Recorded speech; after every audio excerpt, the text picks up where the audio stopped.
Chapitre 8. Mars 1671. L'hôtel des Sévigné, rue de Torigny, était une belle bâtisse de 2 étages. On y accédait par une allée depuis la rue, puis on traversait une grande pelouse avant d'arriver au perron.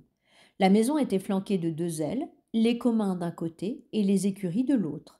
Exupère grimpa les marches du perron en songeant au minuscule logis qu'il occupait avec son père.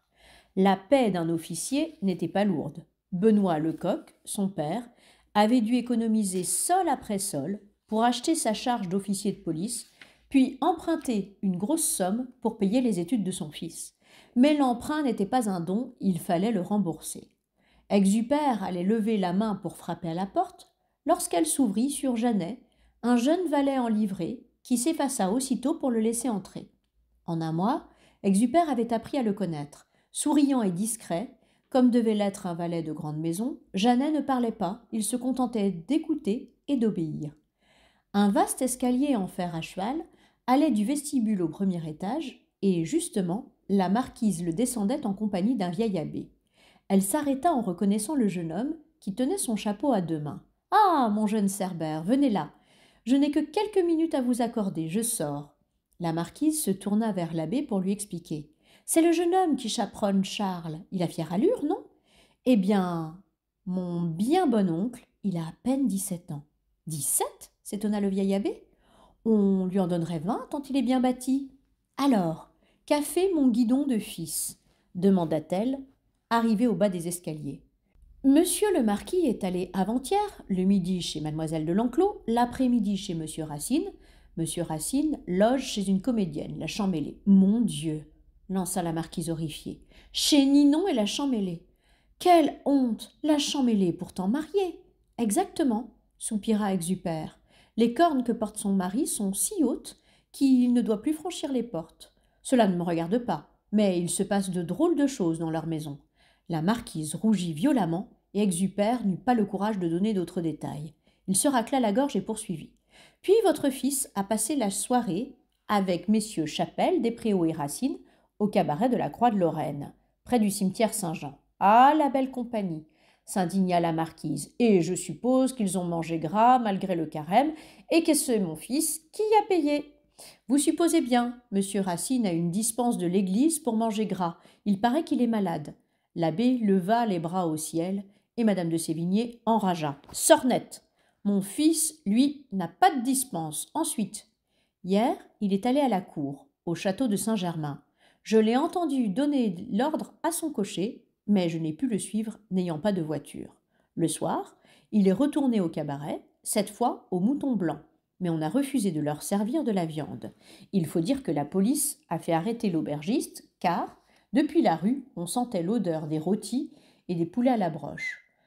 Toute la viande saisie a été donnée à l'Hôtel-Dieu. Voilà qui est bien, fit aussitôt le vieil abbé. Autant que les malades en profitent. La marquise, elle aussi, approuva. Elle était femme d'esprit, certes, mais avant tout bonne chrétienne. Exupère poursuivit. Alors, monsieur votre fils a proposé à ses amis et à quelques demoiselles peu vertueuses d'aller à la Croix de Lorraine. Les cuisiniers y sont plus malins. Ils font cuire la viande ailleurs qu'au cabaret. Ensuite, ils la réchauffent pour les clients. Ainsi, la police ne peut rien contre eux. Ah, la belle mentalité, s'indigna la marquise. Si on ne me l'enlève pas, Charles va sûrement y laisser sa santé. Exupère soupira. C'est lui qui allait y laisser sa santé. Les beuveries jusqu'à l'aube ne l'attiraient guère, pas plus que les tripots et autres maisons closes où le jeune Sévigné aimait à s'amuser. Comprenez combien je m'inquiète, fit madame de Sévigné, avec toutes ces étranges disparitions. Je le surveille de près, madame. N'ayez aucune crainte. En ce moment, ce sont des jeunes gens du faubourg Saint-Antoine qui disparaissent. 5 fils d'ébénistes, parmi les plus riches depuis le début du carême. Seigneur Dieu, souffla l'abbé en se signant.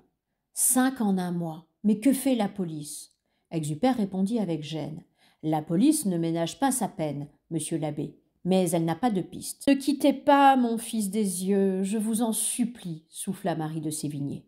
La marquise poussa Exupère vers une grande salle qui, au rez-de-chaussée, s'ouvrait sur le vestibule. Attendez-moi, je reviens, dit-elle. Puis, suivie de l'abbé, elle se dirigea vers un cabinet voisin.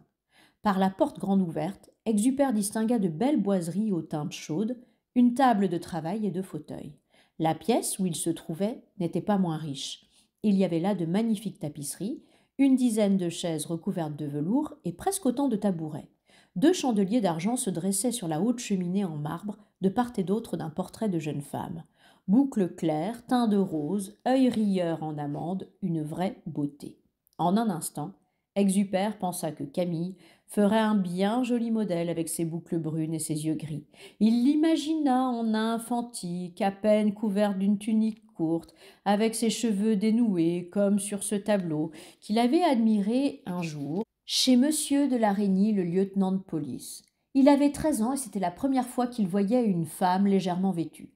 Son père lui avait ordonné de regarder ailleurs. Seigneur, Camille en nymphe dévêtue, rien que d'y penser, il en avait des palpitations.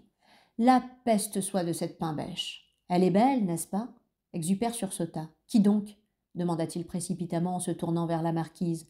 Ma fille, la comtesse de Grignan. À la cour, on l'a surnommée la plus jolie fille de France. C'est mérité. C'est vrai que madame votre fille est très belle. La marquise, ravie du compliment, se mit à sourire, avant de poursuivre d'un air rêveur.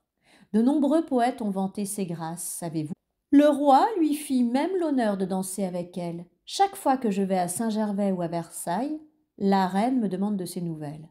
La voix de la marquise s'étrangla, et ses yeux s'emplirent de larmes. Exupère, gêné, se perdit dans la contemplation de ses chaussures.